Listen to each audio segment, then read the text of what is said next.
jẹ́ kó gbẹ̀yìn padà lọ sí ìlú kẹ́ lọ take further medical treatment. Ó dín nǹkan méjì tí mo fún yín lálẹ́ yìí: agriculture and health care. Kò kún àbí?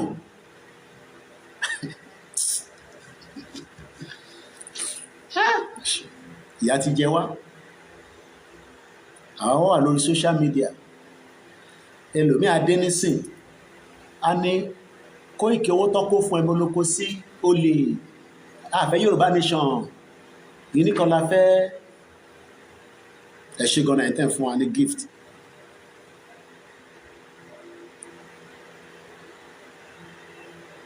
Àwọ̀ ò ní jẹ́ kó sú àwa. Tó bá jẹ́ pé a ní resources, ó yẹ kí mọ́tò tó jẹ́ medical bus kó máa tẹ̀lé wa.